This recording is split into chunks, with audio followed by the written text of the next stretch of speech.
Morning. Hello, you. Hey, Someone how are you? said, good. I have a minute with you. I'm going to pause recording. I had one. Dini, your video quality today looks better than normal. Is your internet connection upgraded or something? No, it's the darkness outside. You're getting better lighting in here since there's absolutely darkness outside now. Oh, okay. Yeah, I can We're see back in you too, Andrew. I can see better quality. This is hilarious. it's Well, I'm dark afraid you're the outside. same brilliant self, so no difference there. Less contrast behind me. Got the Yeah. window right there. Yeah, okay. I'm just posting our agenda because, that's the way it should be done. Get a public link. So Frode, what you could do in the future is just DM me with the link to the and let me know it's ready, right? You don't have to put it in Slack to everybody, just DM me with it. Okay. Yeah, because you can always edit it if there's a need as well, right? So, Yeah, I'm looking and I can't even find the folder for our um, it's my brother. Let me just tell him in a meeting. He must have called through my. Oh no, good. Oh, there it is. He There got it the is. I found message. it. I found it. Okay. There it is. Right. So, a few small things to go through. Andrew, do you have update today? No update. I'm scrambling to put together all the requests. So yeah, nothing polished. I'm trying to have something for Dene on Monday. So I suppose the whole group could go through that. It won't be everything, but I'm hoping to have like some core stuff working by then. And then the rest of the week, I'm just going to be polishing the rest of the list you guys gave me. One thing I did want to bring up, we've talked on and off about having a tutorial audio recording or a tutorial video, um, and then nothing's manifested from that. So, what's our plan with that? Can I go first? I'm sure, but Danny and I both have ideas. Please. I think what we will do that is most important we're talking about for the users in September in Poland land, right? Yeah. Yeah. I think what we need to do is take some screenshots and write next to it what it is and print up a few posters. I think that what we managed to polish down to is quite clear. And if it, a video, they have to sit through the maybe audio. I think that may actually be more obtrusive than a polished. You will see this when you enter. Click on this. Two, you have So, now these options. Click on this and this for that. Three, because there's so few things, which is of so course they what kind we're of going for, right? learn it first, and then yeah, okay, that would work.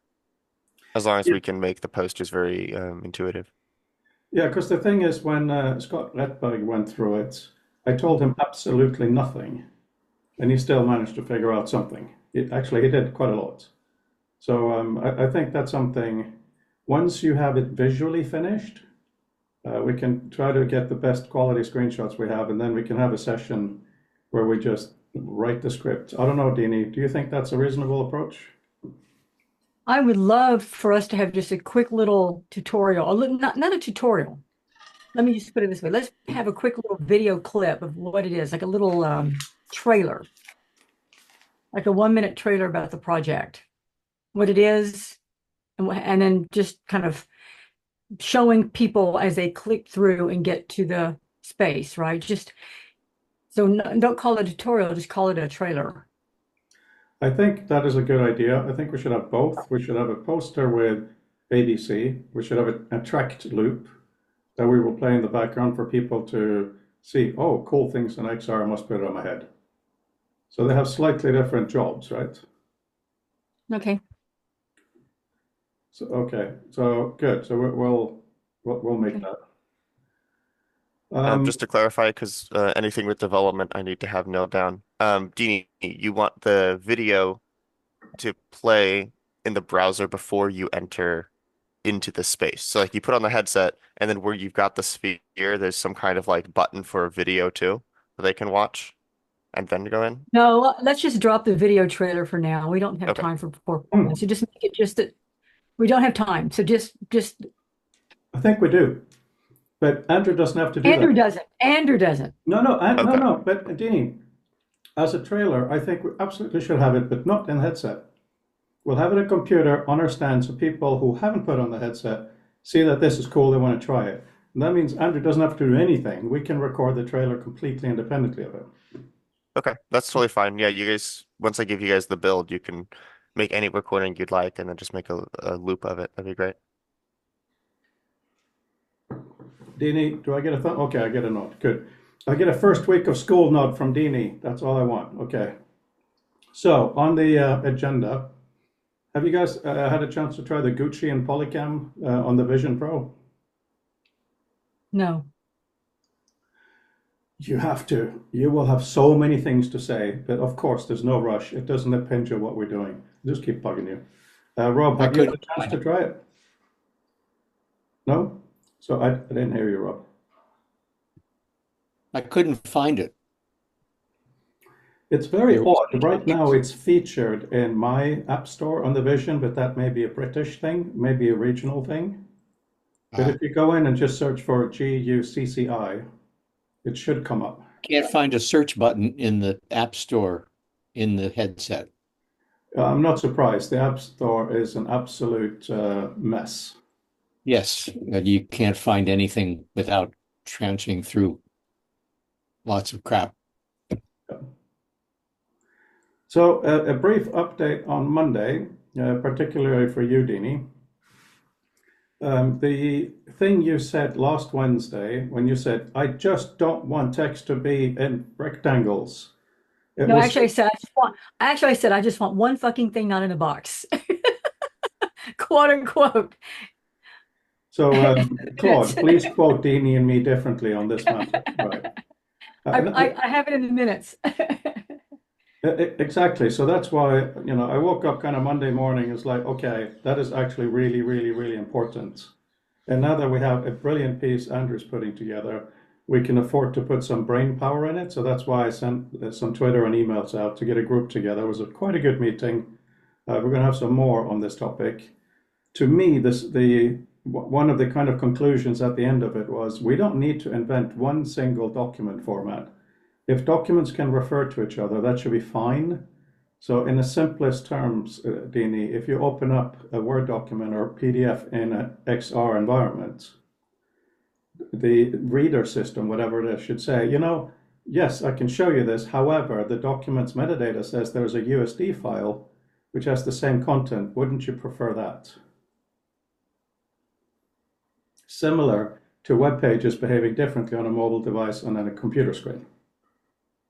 So in a way, entirely sidestepping the whole issue of how do we reinvent document formats. We just let them know about each other, because if you publish, and this is not a shared one, you go back and forth with edit. Once you publish something, no reason you can't publish parallel documents, right? They don't even have to be sidecar documents. They just need a nice way to know about each other.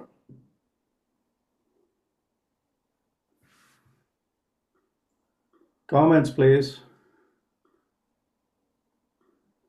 Anything that's not going to make any extra work for Andrew before we go to Poland is okay with me right now.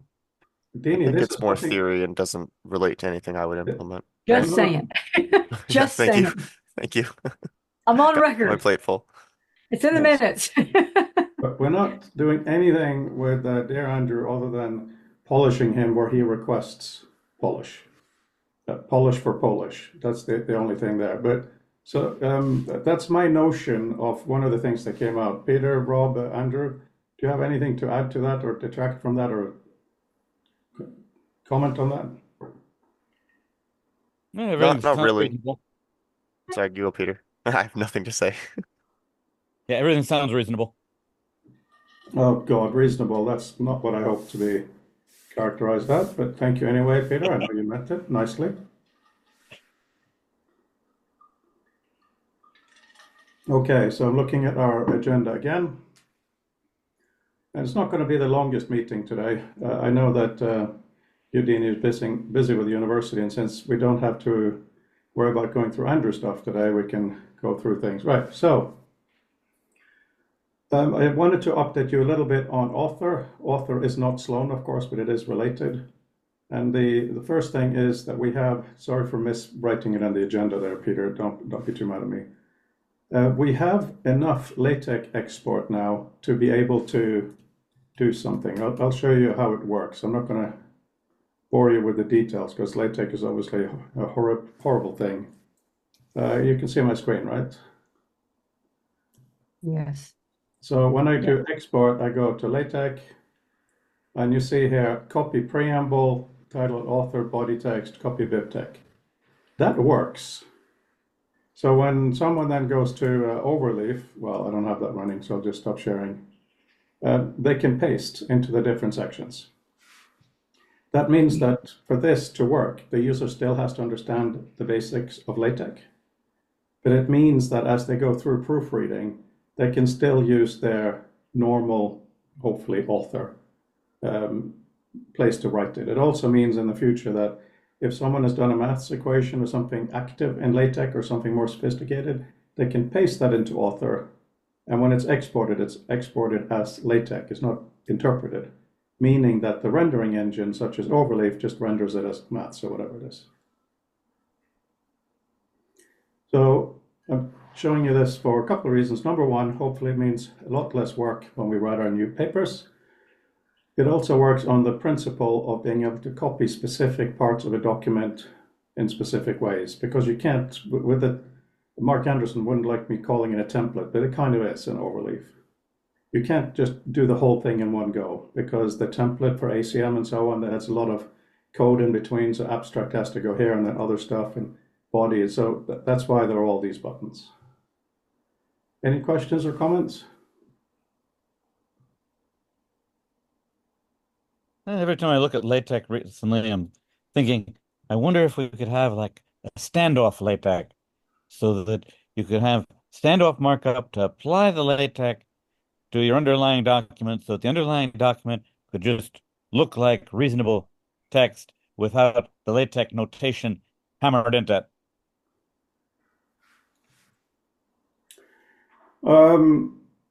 Yeah, that's an interesting discussion.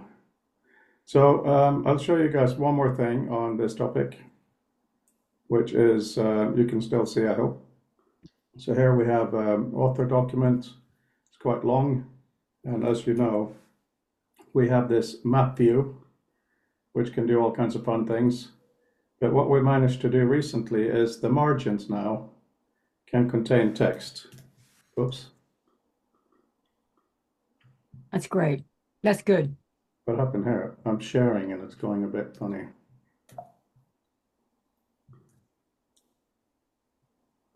Let me do that.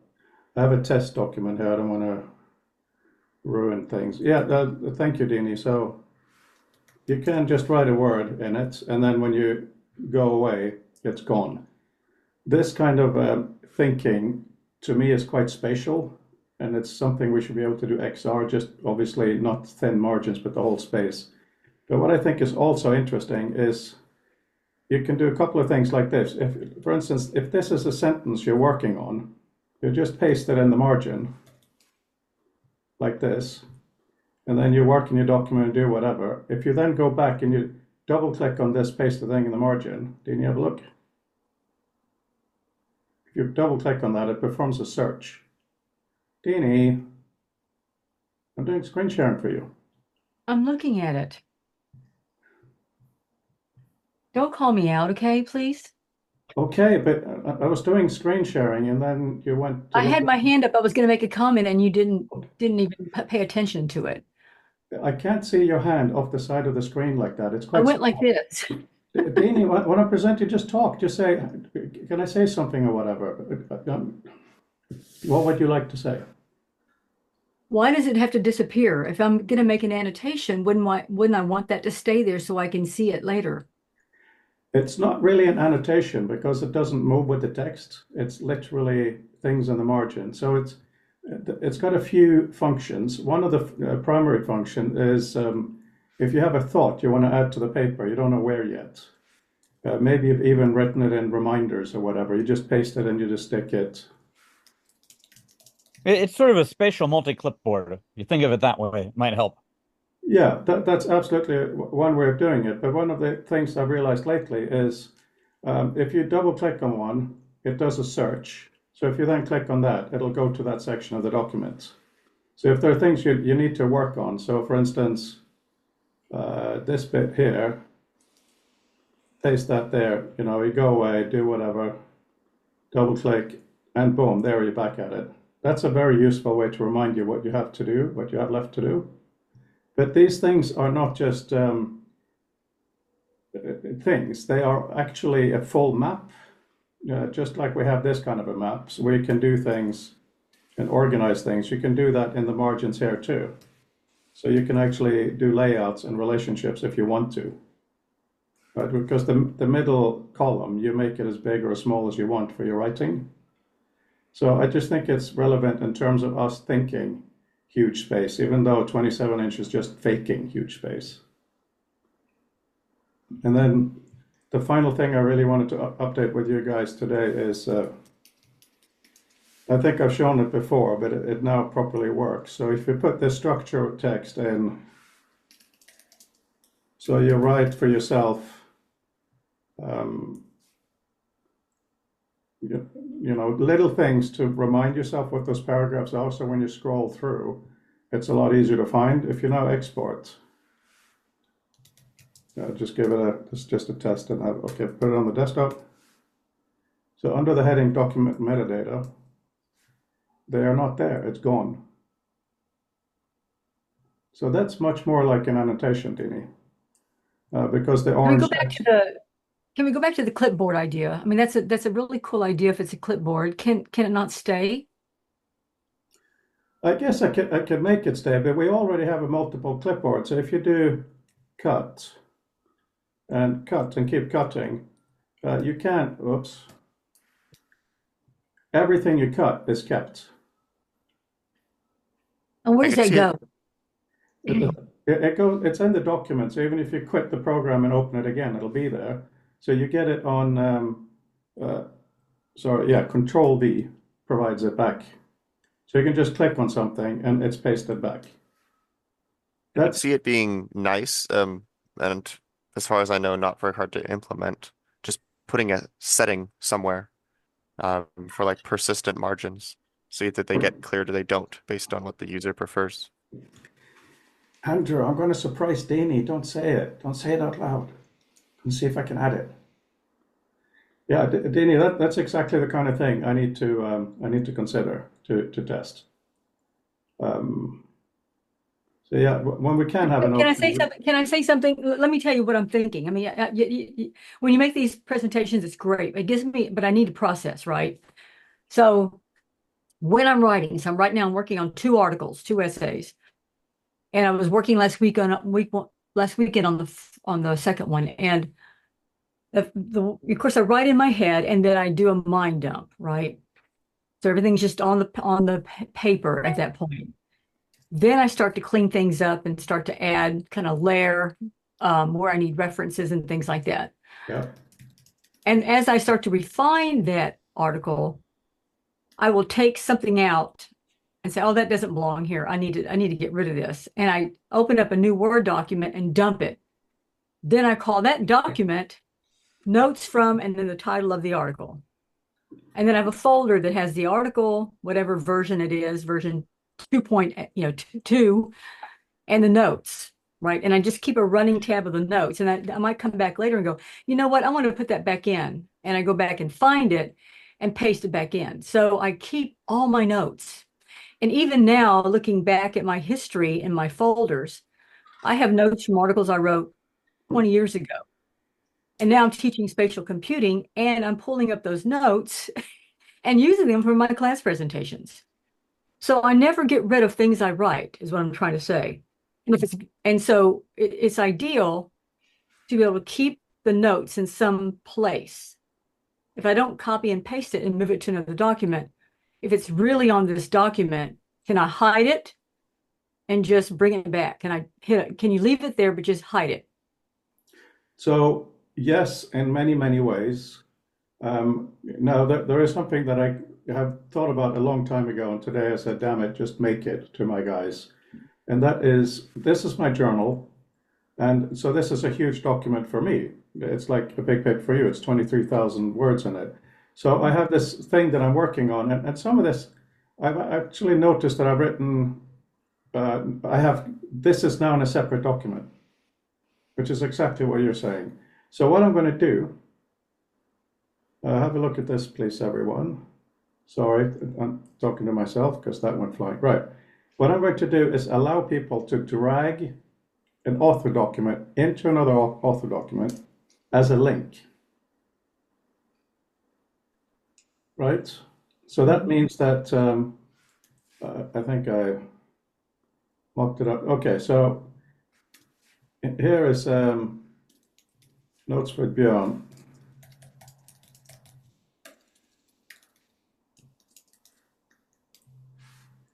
Sorry, I'm a bit. Right, so it would appear something like this. And if I now click on this, it'll open the author document. So Dene, what you're talking about with having two Word documents open, this is linking documents. Now, I think this is very obvious. It's not actually that complicated because all my author documents are in the author folder. It's just that if I keep adding to it, I'm not going to find anything again.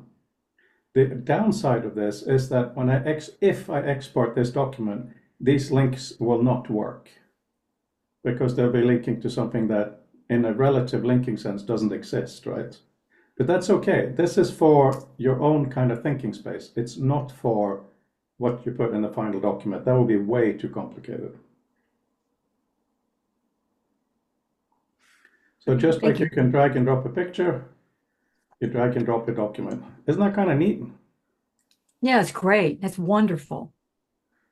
So thank you. And this now I'm getting to the point of questions, really big questions, and this kind of brought it on. So I have this journal, and I was thinking, as I brought up a little bit on Monday, personally, I would like a space to put my thoughts, like text need to be free or whatever silly things it might be. It doesn't fit in a journal because it's not really linear, doesn't have a time structure to it. So I was thinking about the idea of having, in addition to a journal, having an ideas space, which seems to be good. And then I came into the issue of what about if I like someone else's work, come across a cool sentence, see if I can find one. How do I put that? Do I put that into my ideas? Or how do I deal with that? So then the notion of as we read and learn, where do we want to put quotes and inspirations from others? So why not maybe have a library document, right? And that's where the idea of being able to open up your own documents, because if you make a citation here in an author, you see you have file name here at the bottom. So we're going to add a button here that says open document. So if I copy this from my own reader library, it should be able to open it, right? So then the question for you guys is the notion of having somewhere to put your thoughts. Should it be divided into separate things for journal ideas and quotes? Should it be the same thing, or how do you feel about that? Well, as I said, I take my notes and put it into a new Word doc and call it notes on blah, blah, blah. And I'm referencing the original article where the notes came from. And let me just say, when Mariusz and I were writing our book, we wrote 50,000 words without batting an eye. And the press came back and held us to 30,000 words. So we cut 20,000 words from our book. And the question is, where do we put that? Where do we put that? What, we're not going to get rid of it. What do we do with it? So we ended up keeping that as our notes, and then we added it back into the Scalar book, the multimedia book that we had complete control over. So there's a lot of that text, a lot of those notes back in that book. So I don't see it as something that goes into a journal. It just goes into something that pertains to the topic that you're writing about. So you can go back and harvest it. That makes sense? That makes complete sense. And that is why I think being able to link to a document that is also a manuscript is useful. There's also the notion of, you read something and you want to make a note about it because it has a cool idea and it is not related to a specific book project or article project. Where to put that? And then also, if you just have an insight or something you want to think about, you don't want that to clutter your kind of reminders or to-do list. You kind of want to put that in a place to go to get inspired again. Because the place to get to be inspired again, I want the keyboard shortcut to be something with I, like Option I or Command Shift I or whatever it might be, because I want it to be about you. Because the idea in the near future is that when you do an AI query, you can choose to have all that data you've written about your own ideas being used as the context.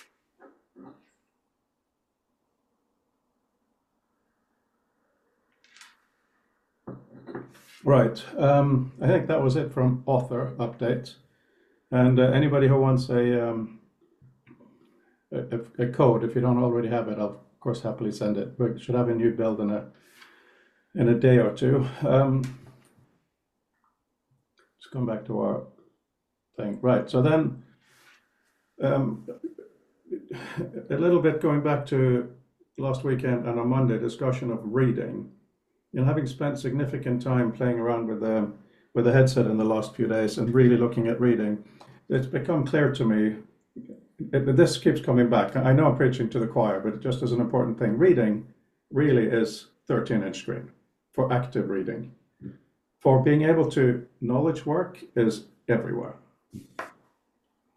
Did that one more time? Repeat that one more time.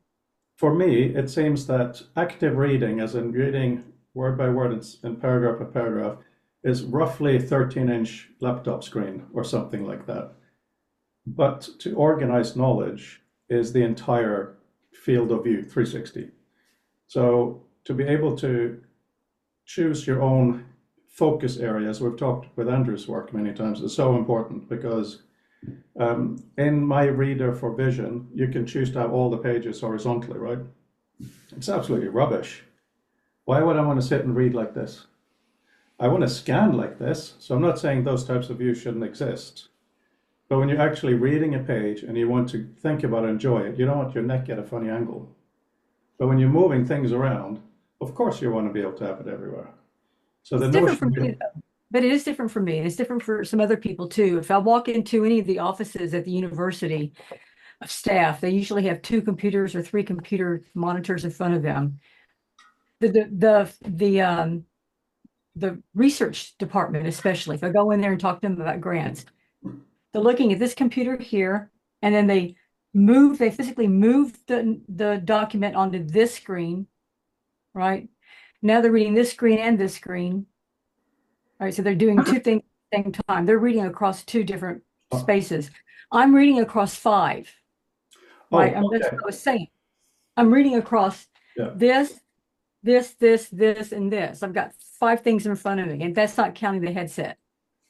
I think we are actually on the same page because I do completely agree that it should be possible to have multiple things to read available all the time. Absolutely.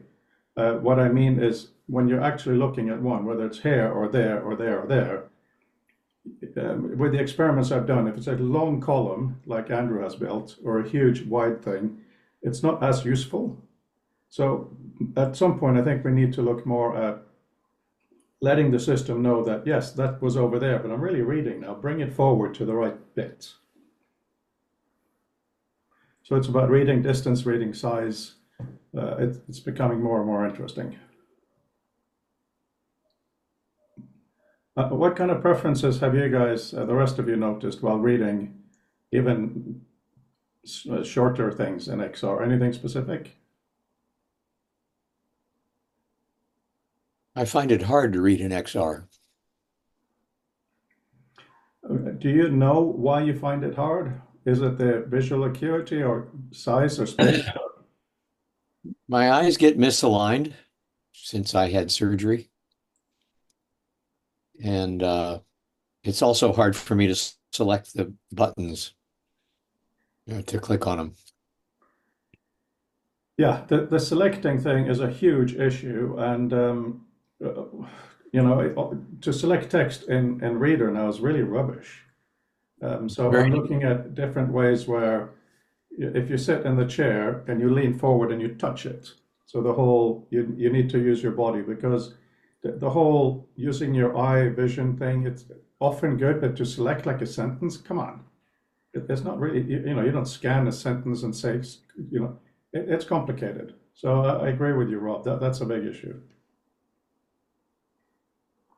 I'm also looking at the feasibility of in Reader being able to have the system know where your desk is. So when you choose to, you can be reading or you put it against your desk. So if you want to annotate, you have something to touch against. So there are interesting challenges there. Sorry, Rob. That would be interesting. The problem is that my laptop is on the desk and this is on a big screen with a webcam on top of it, which makes it look weird. So Yeah. putting something on the desk means I'm going to be putting it on the computer. I need a place to put it though, because that's a good idea. Put it down and then use your finger to highlight. That Would be is useful. an issue. And I've noticed that the Vision OS 2, whatever beta it is that came out yesterday, the lag with the cursor when you're doing the Mac inside is vastly reduced. So I think that in a few years, we will actually spend a lot more time in the headset, even if it's a traditional thing, and then we won't have to worry about knocking that thing. It's going to be a change. Just looking at our agenda. Can I mention something that's not in the agenda that happened to us this week to kind of update everybody? Yeah, please. So the program has been an institutional partner with Epic for 5 years, right? And that's been kind of a weird thing. At first, it was this big deal, and we got a badge to put on our website, and they were going to give us a bunch of software. Pandemic happened, so not a lot of stuff came out of it, but we were still institutional partners. Pandemic kind of ended. We were back on campus.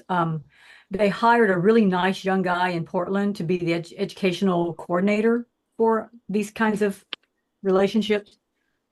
Lucas is his name. I loved him dearly. He came out to see us, worked with us a little bit, gave us a bunch of software. Then he got fired because Epic fired a bunch of people this past year. And so we lost contact with Epic again. I had no idea who my contact was. But we're still listed as an institutional partner, whatever the hell that meant. But okay, cool. Then I got an email message from a bunch of Epic people saying that they're booting up this relationship again with everybody, and they wanted to come out and talk to us. And they're putting on this wonderful festival, the Epic Fest. What's it called, Andrew? Just Unreal Engine Fest. Unreal Engine Fest in Seattle. They had it last year in Portland. And so they gave us 23 free entries to this thing. And so we have a bunch of people that are probably going to go up there and attend it. In the meantime, we met with the Epic folks last week and again this week. We're meeting again on the 4th of September. And so they're actually coming out, and we're talking about, they're interested in the spatial computing, and they're interested in this project, which is great. So anyway, I guess the bottom line is I've invited them to come and participate in the symposium. And I'm hoping I'm going to ask them for some funding for sponsorship. Do you know who Epic is, Frode? Okay. I'm a gamer, proud gamer, very impressed by Epic. Not the tiniest company in our field. So that's very. And no, the thing I thought was interesting yesterday, Andrew, is he kept talking about how much long-term support is there. Did you keep hearing that over and over again? They're not going anywhere. I'm guessing honestly that's just like a buzzword he was told to mention quite a bit, but it is true. Epic is they have a lot of ever since they're already big, but ever since Unity kind of shot themselves in the foot, the amount of sort of public talk about Unreal Engine has really spiked. So not only is there official documentation, but there's tons of community documentation now. And to be fair, I don't like the official documentation very much, but there is a lot of it. Anyway, as you know, the lab is very focused on long-term preservation. We don't use a lot of software. Adobe has kind of put a bullet in the whole idea of keeping something that's on software that could die. So, we're still battling Flash and Director in the lab. So it makes me nervous to use any kind of, big company software that can die. If they decide to kill it off, they can kill it off like that, right? But he kept saying over and over again, we're going to be here, we're going to be here, we're going to support this, we're going to support this. So I thought that was interesting. That was the mantra yesterday. It sounds like the lady doth protest too much. Yeah, I think what he did, I noticed that he was crawling all over the website. So he was on the lab's website, and that's all over our website, right? Nothing comes out of our lab that's not accessible or usable in 10 years. That's just the bottom line. And so I think I noticed that he was crawling on the website. He crawled my personal website. He crawled my LinkedIn page. I mean, he was stalking us, just trying to get a sense of who we are. So I think a lot of his rhetoric came from, figuring out what we're about. But it's still, I just thought he was lovely. And he's coming out, he's going to spend 2 days with us, the 26th and 27th of September, and embed himself in the program, teaching a workshop, and then going to give a big artist talk. Because he's been in the game industry. He worked on the Mandolin. And what else did he say? There were 2 films, Mandolin and what else, Andrew? And DeLorean, excuse me. Yeah, I don't remember exactly the other one he mentioned. But they were both like Star Wars shows. I wonder if it was Acolyte. That one didn't do well, but It the didn't do CGI well was at all, good. unfortunately. I So saw the anyway, last. Sorry, just as a brief aside, I saw the last 3 with Edgar recently, and if you ignore the overall lack of logic, the scene by scene, holy moly, it's impressive. It's just like, wow, this, that, and the other. Anyway, my one of my close friends and previous associates, her father-in-law designed the costumes for Star Wars, so that's kind of our connection. that's cool. His name is Mollo. Anyway, no, that's really good, Dene. That's really good. I obviously share your reservation about proprietary software, but for some things, you just got to do it. You can't do it any other way.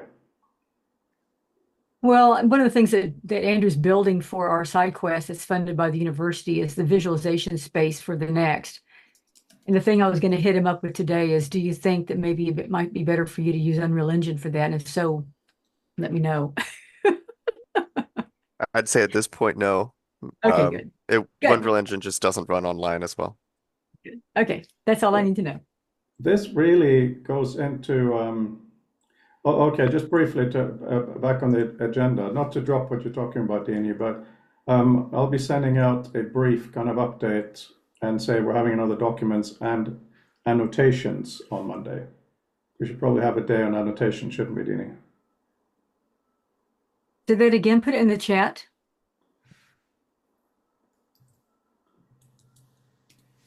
That so that I should announce that we are on Monday continuing our discussion on documents, but also now including annotations for the bigger. Yeah, okay. And then, so we're skipping Andrew because he's working hard, and then exactly what you're talking about now, Dene, relates to the inter-document metadata. And I really think this is absolutely massive because, of course, games is one thing, open worlds is one thing, but for us, within the Sloan world, it's predominantly about published papers, academic, scientific, and otherwise, right? So if we, over time, can look at the notion of I'm publishing in these 3 or 4 different formats, and what that means, because it's not straightforward. Let's say I publish a PDF, the most basic thing, and in the metadata, it clearly says, even written on the thing, it doesn't have to be hidden. It'll say, you can also download the USD file that has most of this. And then we have to have a little bit of provenance of how people can check. So if somebody like ACM can host this stuff, great. That's the download place of record. And Peter, this is, I think, a little bit up your alley. If somebody downloads, it would be great if they can do it all in one zip, like has been done for several kinds of things. Even if it turns out to be a massive zip, then at least the receiving reader system will know these 3 or 4 files were downloaded simultaneously. So we can trust that they relate to each other. Of course, anybody can always screw with things, no question. So there are different levels of trust we entertain. And then the next stage can be for us next year to at least conceptually invent a completely new authoring environment where you can do 3D stuff, you can do text, you can do all these things, and you don't have to invent a new single export thing. You export a bunch of stuff that knows about each other. I'd really like to hear what you guys think about that. What was interesting in that discussion with Epic yesterday, when he first contacted me, he asked where the points of connection, like what we're doing in the program, right? It's the first question, like what are you using Unreal Engine for? And what courses are you teaching this year? And I said, well, I'd love to, and he said, I'd like to come in and talk. And I said, I'm teaching a course in special topics in spatial computing. And he goes, what? And I said, yeah. And he goes, spatial computing. I said, yes. And he said, you're the only other program in the entire world that I've spoken to that's teaching spatial computing. He said, why are you doing that? And I said, because it's a larger, it's, you've got this umbrella term, spatial computing. Underneath that are all these sub things like VR, AR, mixed reality. That's all underneath spatial computing. But spatial computing is a different frame of mind. It's a different philosophical foundation. It's a different way of looking at the world. And so it's coming at VR from more of the environment that it's in virtually, as opposed to making something real. It's a different way of looking at VR and AR. And he said, okay, so how does it pertain to Unreal Engine? I said, well, how are people working right now? I said, spatial persona is really the future. That's how we're going to be functioning in the future. Everything's going to be spatial persona in terms of, in terms of how we collaborate together. And right now we're all on Zoom. This is going to go away. We all know that this is just another step in our evolution, our movement towards virtuality. At some point, we're going to have headsets on and we're going to be in a space together. Maybe it's Frode's living room. Maybe it's some space that we design, but we're all together having this conversation, sitting on a couch, maybe taking a hike, in the Tetons, talking, peripatetically, like the Greeks, Rob. But then the question is, what does that look like? What do those spaces look like? What does it mean to be in a spatial experience, working together? And it seems to me that Unreal Engine should play a part in that. And that involves 3D modeling, developing world building. It's world building. And what does the world look like for spatial computing? And he said, I think I want to come and see you guys. I said, okay. But that to me is what we're talking about. And then within that, Frode, is the subcategory that we're talking about with Sloan. Okay, we got this world that we've built. Now, how do we work in it? Like, what do we do with documents in that world? So we've been talking about this leg of a chair, but what does the leg of a table? What does that table look like, though? It's holding up something, and that something is that experience that we're moving towards. We're not quite there yet, but it's a foundation for lying that board on top of 4 legs. And so I think that's the next step that I want to take. I know you want to work on what the brain's doing. I want to work on what's next for spatial computing, because I think that holds a lot of promise. And it will also define how we think about documents. So if we can start thinking about that environment and imagining the documents, then you'll see why I like the lack of boxes. Because I want a big table that's 3-dimensional. As long as it does not look like the Marvel multiverse with floating discs in space that you have to jump from one to the other on. The metaverse is not something I'm interested in. I think it's something better than that. I think you explained that so perfectly well, Dene. I'm glad we got it on video. The whole notion of document, by the way, let me just define what I mean by it. What I mean by it is more the verb to document and to publicize, making a statement, whether it's a sentence, paragraph, or many pages. As you'll know from the future of textbooks, that can be a very academic piece of work, or it can be a poem. I don't give a monkeys. All I'm talking about is we need to work on means through which the author can express themselves and to get their intent across. And the only caveat for me is really, it shouldn't disappear like Flash, just like Dene said. If there is a Flash similar thing, like Unreal Engine component, nothing wrong with that.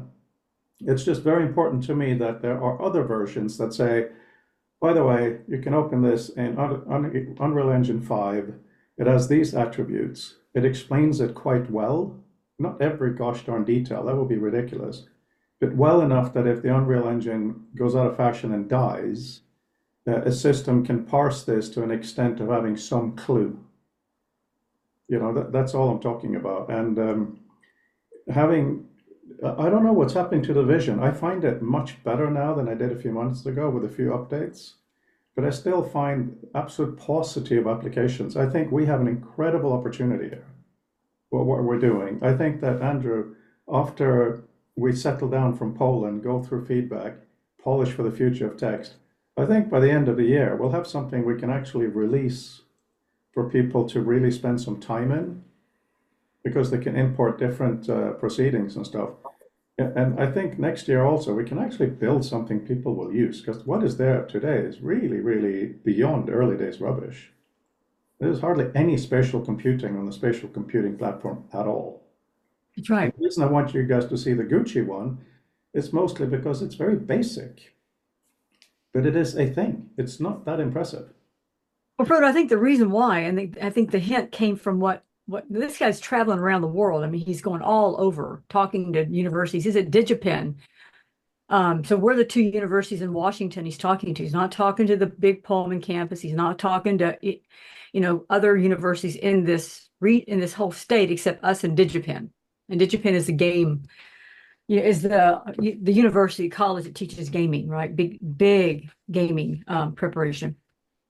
But he said they're not even talking about spatial computing. So if no one's talking about it, no one's teaching it, then people aren't coming out thinking about it, right? So we don't have the cadre of, we're not preparing a cadre of thinkers to imagine a world beyond the desktop or the mobile. I mean, our students are very focused on this. I want them to put this down and think about this. And so if we're not teaching it, then we're not preparing people to think about it. And that's the problem. And so that's why I think it's important that this course is being offered. Whether I do a decent job or not, it's going to still be a way to introduce them to the notion of it. And I think Monday's class is going to be interesting as we're talking about space poetry and Eduardo Katz's work, which is really breaking the boundaries of space and documents. If you've not seen that video, it's well worth your time. But so you just You say last year's book, and I think he's coming in this one as well. he's wonderful. I just absolutely adore Eduardo. And he's in Chicago, just busy. He's got 2 poems in space now. I do think, Dene, that, well, first of all, my slight issue with what you said earlier, I do want rectangles because I think it makes things more legible, but they shouldn't obscure the opportunity of having tons of text in space. So that's something we can discuss, but I do think that poetry should maybe be our next focus, because currently academia demands columns. It's so rigid, and we've done that. We've really served that. So maybe for authoring in XR, we should look at poetry as the primary work product because it's much more experimental. Thank you for your thumbs up, Rob. Also, Let me Rob, say, I don't have a lot of you on the recordings because you don't speak much. So if you can say that, then it's better for the transcript, please. I think working with poetry because, since concrete poetry or since Herbert, where poetry takes different shapes and different structures, concrete poetry where it's moved around and in space. If you add a kinetic dimension to it, now I'm getting intrigued. let me say this, poetry, I mean, art in general. The reason why art is so important to scientists, and they don't yet recognize it many times, is because it's a sandbox. It's a place where people can go and just explore without having to have an output, right? It's just like give them something, just give an artist something to mess around with, and they can find 1,000 interesting things to do with it. And some of those can be a cure for cancer. Some of them can be a better way of doing a better mousetrap. But the point of art, one of the many points of art, is that it allows people to escape the restrictions, the constraints of everyday life, right? It's going beyond. It's meta. And so to get rid of art in universities is a bad thing. And not supported in the real world is even worse. But this is where we can really play. It is a sandbox. I saw a paper that's been going around on Twitter on how for AI you have the problem of overfitting data. So if it fits too well, the LLMs don't really make a good structure out of it. You have to have extra data, so they sometimes add rubbish data just to give it room to breathe, so to speak. And there's thinking that sleep for humans may perform that function. That's why you have weird nonsense stuff sometimes in your sleep. It's to help with the overfitting data you learn during the day. So this then goes exactly to what you're saying, Dene. The importance of art to help you think different, see different, to refresh your point of view is absolutely vital. And I think that the current academic publication structure is entirely against that. It fights it with vigor. So if we can manage to really help release artistic means not just of expression, but also experience and thinking, that is definitely a very worthwhile goal. And I think it fits within our Sloan. I think it fits within our humanity. So yeah, let's keep that one going. I want to say this, the art department is next door to our department. And so we share a hallway. And the art department puts, student art up on the wall all the time. I mean, it's always there. And our students take those courses. We encourage students that are pursuing multimedia design or anything that has design aspects to it to take art classes. First time I ever saw Andrew's work, reason why I stopped Andrew in the hallway, I look at the art and I look at the names, and I know the names of all the students in my program, right? I memorized the names, and I walk down the hallway and I look to see whose art is on the wall. And I stop and look at it.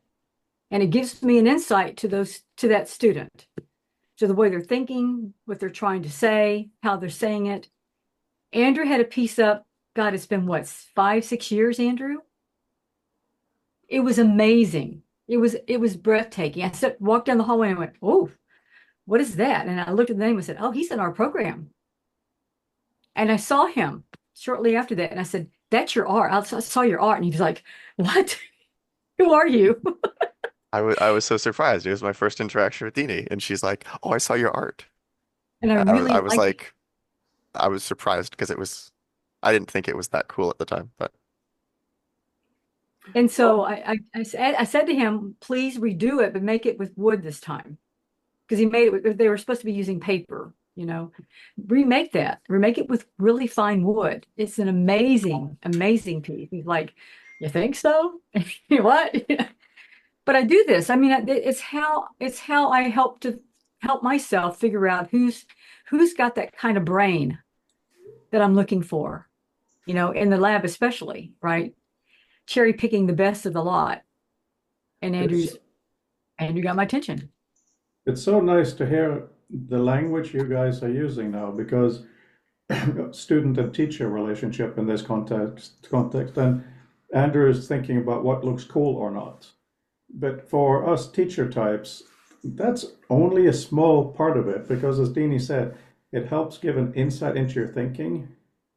And to me, I was basically born an artist, and I decided not to pursue that. I went to Chelsea School of Art, got a degree, all these things.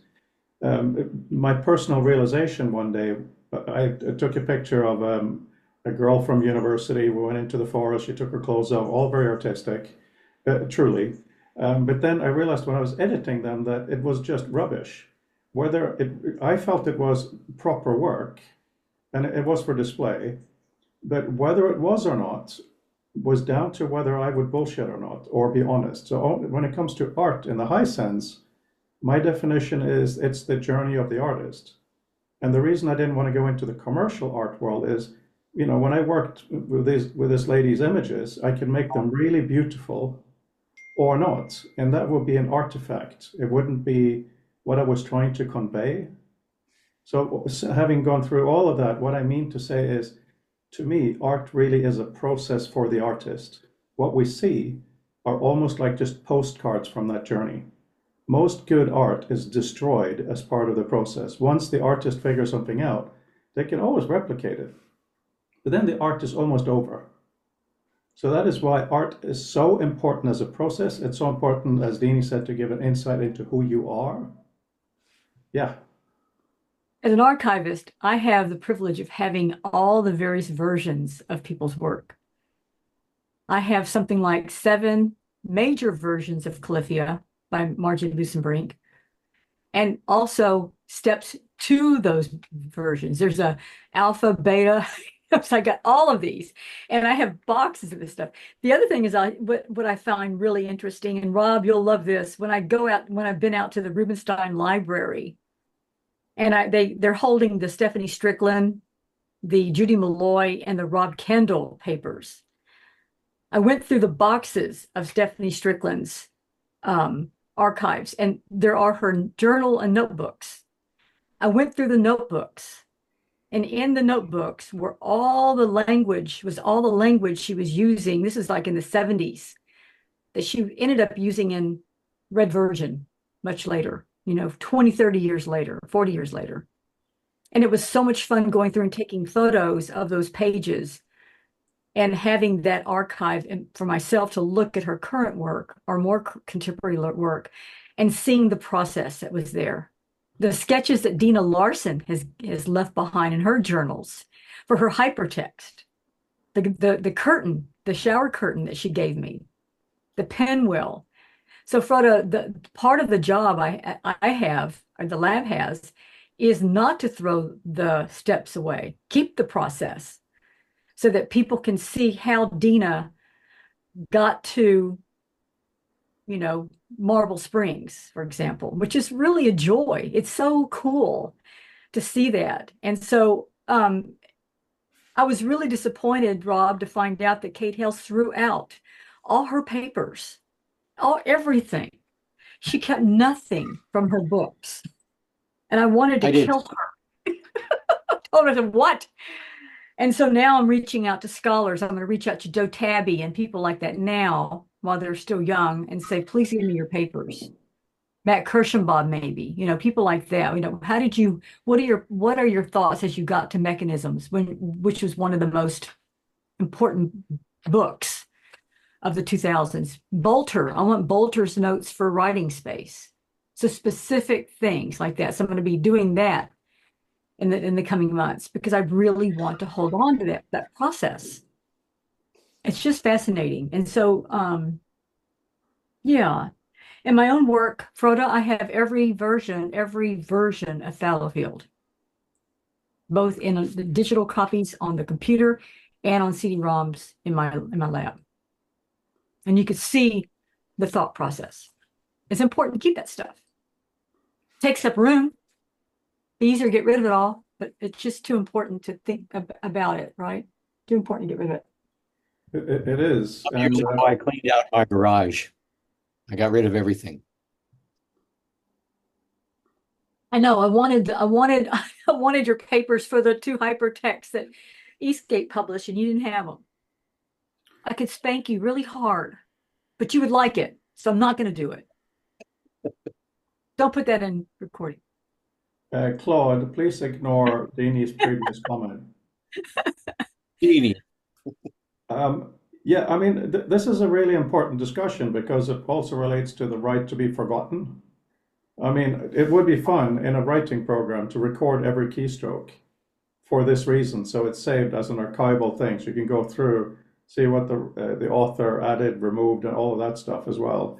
But then there's also the other perspective that as you mature as an artist, you may not want anyone to see the early stuff because it doesn't really represent who you feel you are.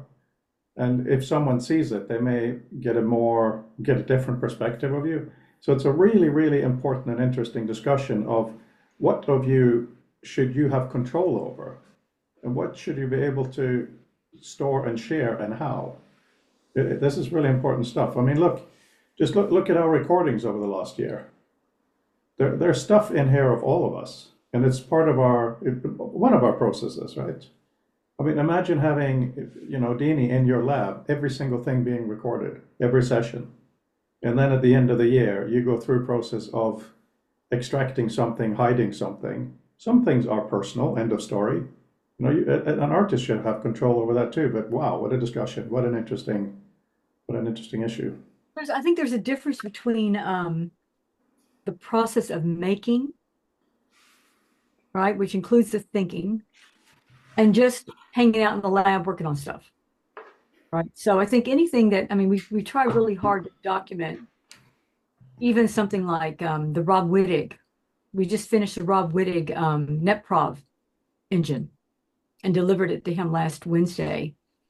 And so we have, we have versions of it. And even with this project, Frode, we have it on GitHub, all the versions, even the ones we've rejected. Yeah, And but that's good. it's very good for this type of work. Absolutely no question. Absolutely. By the way, agenda-wise, something that wasn't on there. So, as we talked about, Dene, Vint cannot make it for reasons. Should we ask him to do something remotely? Should we ask No. for a live keynote? Is there something we can do whereby the attendees feel some kind of connection or attention from him? Because that's what people want to, that's what people want when they're around someone with a reputation, right?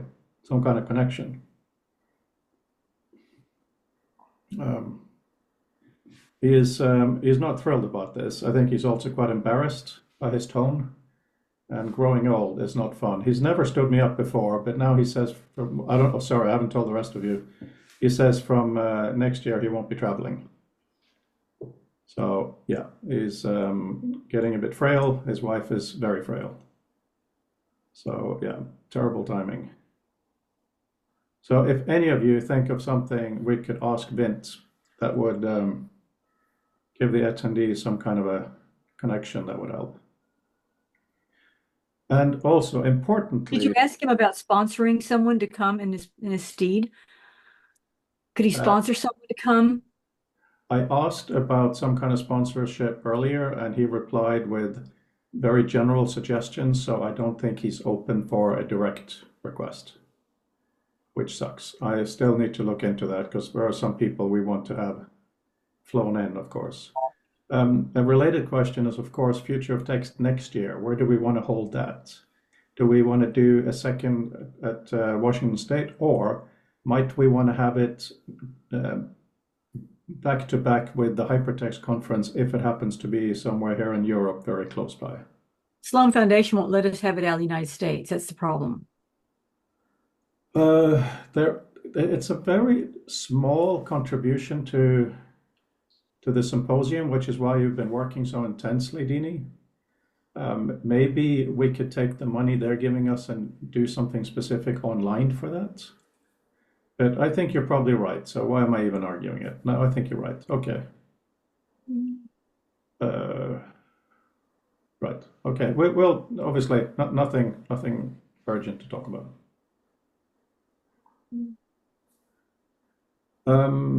Now, just looking at agendas and things. So on our little spreadsheet, a little bit has been added, not a lot. We do have one virtual artist on there by the name of Kat, thinking about it. And yeah, if anybody has any suggestions for who more to invite, please do so.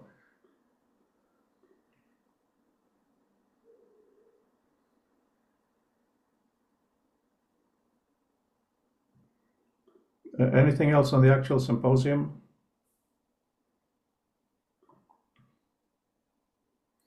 Or on the student competition or the book? So Andrew, let's pretend Dene's not here. I'm going to ask you a question. When we are done with Poland and you have the software to the standard you want, I guess we're not that far away from an HTML version of our book to be wrapped in there.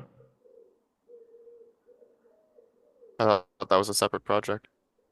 It is a separate project, but I'm just wondering, could we format it in a way that would basically slot into what you built? I suppose you just have probably each chapter be its own document for the proceedings.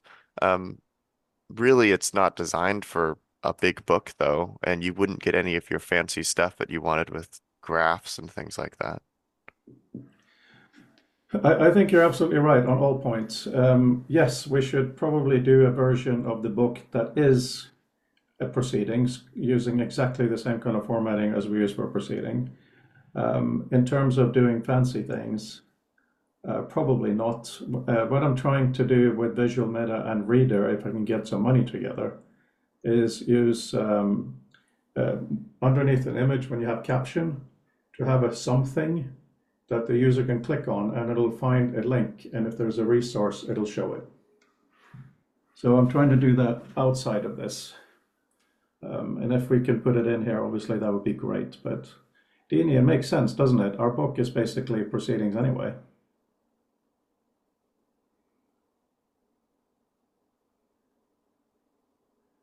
Oh, you're muted. I can see your red lips move, but I can't hear anything. I said that before. I mean, it's just a proceedings. And if we set it up like, I mean, it depends on how big the book is going to be. I mean, the last one was just huge. It varies a lot. I know. That's what I'm saying. The one I was in was like this thick. Last year was this thick. Yeah. So I think if you think about it, it's a long list. It's a huge list, and it has to be broken up by themes or threads or something so that it's easily digested. But it is a set of proceedings. That's not going to be something that I mean, you will have to prepare the book for Andrew to prepare it for the WebXR experience. Exactly. Yeah, this should be essentially no Andrew work. What? Oh, yeah. See you later, Peter. Thanks for today. Bye-bye. Have a great rest of the week and a good weekend. See you Monday. Bye. You too, Peter. Yeah, because the opening thing, the table of contents we have now, long papers, short papers, that may very easily be extendable to technology or whatever kind of topics to show subsets of the book. So that might work really well. Andrew, I'm so looking forward to you saying, here it is for you to test, and then we can tweak a little bit of this and, making sure all little polish is done. I'm so excited. It's ridiculous. I've been looking at our record over the year. We've changed a lot, as you've pointed out. And Dee and I went and messy at revisited times. some old versions during a demo we gave on Monday, and that was fascinating to see just how far it's gone, what we've lost along the way, and what we've decided to keep and refine.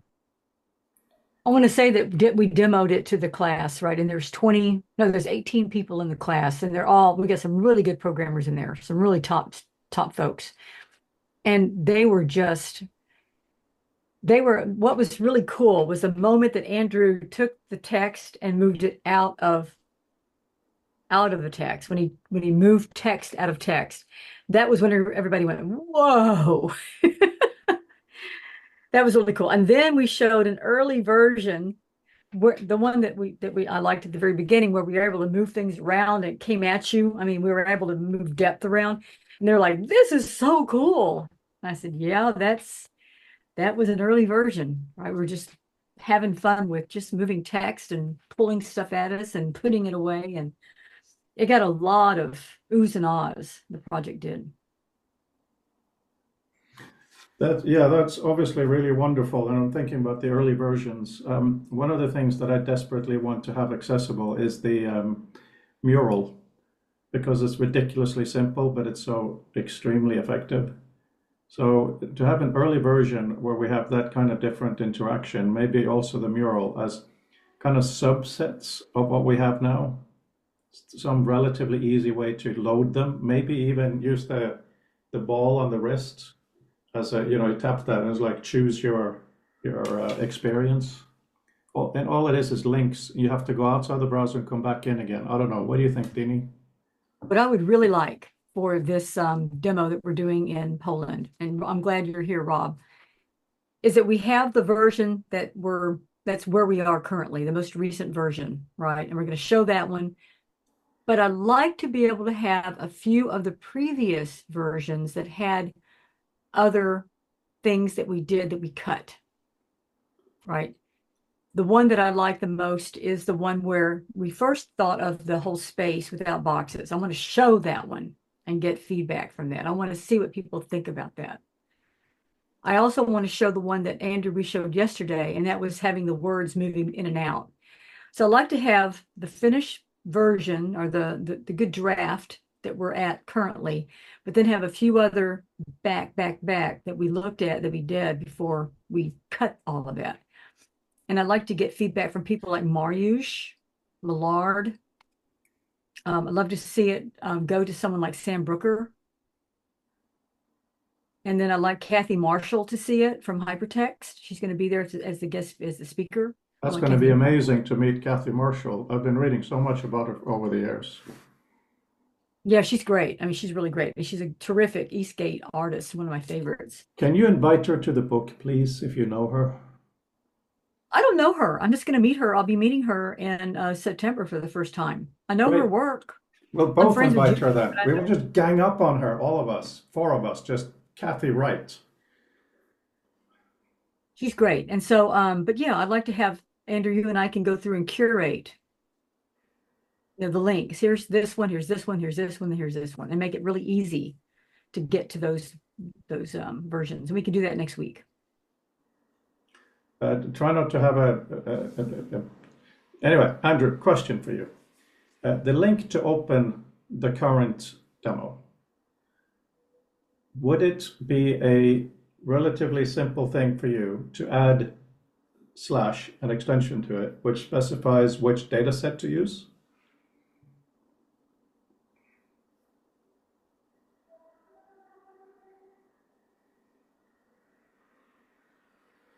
I mean, it's possible. We probably wouldn't use /, we'd use hash. Uh, Stretch goal. I could probably do it. Can I tell you the use case to see if we all find it exciting enough to even think about? If we have a PDF from the conference, from the proceedings, we stick this information onto it. We could easily add a button to a XR PDF reader that says, load the entire proceedings in XR. Click on that link. It opens up in our environment where there is a hashtag saying which data set to use. Boom, there we go.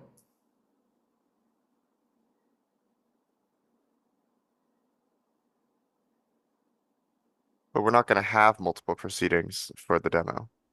No, I'm not even saying we should build this now. I'm not trying to stress you out at all. But Oh, you're not talking about for Poland?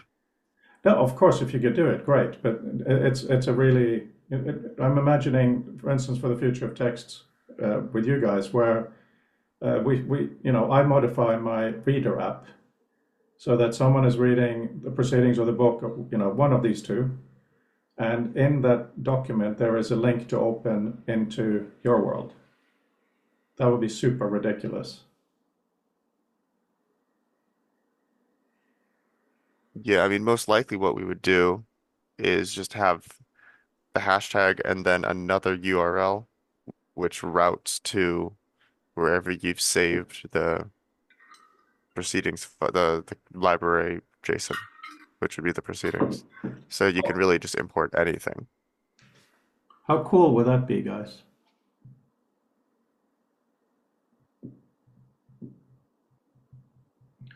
If we can do that, it would really help Sloan with the metadata side of things we're supposed to be doing to show that the JSON is clear and clean. And so anybody who can provide the JSON, they can manually, if they need to type such a URL, create such a URL. Boom, there it is.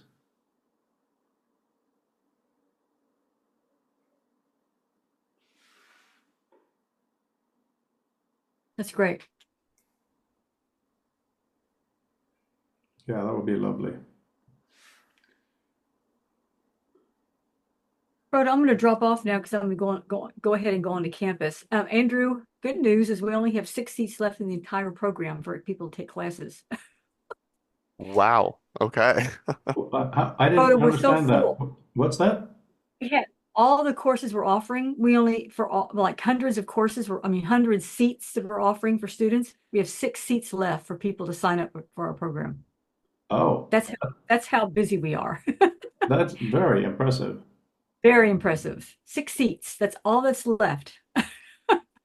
And there's a wait list for other courses. So we have about 10 people on the wait list with 6 seats left. So we're good. I have a meeting with my chancellor at 11:15. I can't wait to give them that news.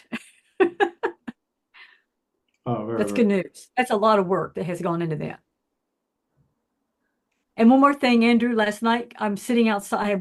Got home, you're right, around 4 o'clock. Got things done around the house, went for a run, came back, and around 6:30, I get an email message from students saying, "Hey, Chris Pien didn't show up to teach." I'm in my running clothes, right? And so I get online and they're all sitting there waiting for an hour for Chris Pien to show up for class. So I talked to them for a little while and then I found Chris and talked to him. What So happened? he thought T meant Thursday. Oh, that's unfortunate. It's Oh, that's a unfortunate. data problem, a metadata problem. Yeah. Yes. He's our animation teacher. Anyway, so that's the kind of stuff, Frode, that we've been dealing with in our program this week. I thought A lot of- T meant today. Yeah, T meant, I don't know, tomorrow. Exactly. Two. I said, you've been teaching with us now and you've been in classes with us. He was a student of ours before he got his MFA. I said, you know what T stands for. Shut up. Bad boy. Bad boy. That's fascinating. All right, Right. I'm gonna let you guys go and get and wrestle some fun things. Okay, thanks. Yeah, thanks, guys. Today was good. Little briefer, which is fine. Andrew, next Wednesday, can we start doing testy stuff? Oh yeah. I hope. I mean, I'm just gonna be working constantly, so I yeah, we'll have hopefully some testy stuff Monday, but it's definitely not gonna be done. No, no, no. I don't. I'm not worried about that. But Yeah, but my hope is to have the our first beta version next Wednesday. fantastic. And I should be available on Slack 24 hours a day, pretty much. If there's anything, it'll do a little ping. So do Great. not hesitate. All right, bye everybody. Bye, guys. Bye. Rhoda, I wanted to apologize about Monday. Why? I had a home maintenance issue and it took up the whole time. Oh, no, you don't need to apologize. You logged in and we couldn't see you, figured there was something going on. So just Yeah. glad to have you, Rob. And look forward to next Monday. Next Monday. Excellent. Anything else from you, Andrew? Questions, comments, or anything? All right. Good luck. And bye for now, guys. Bye.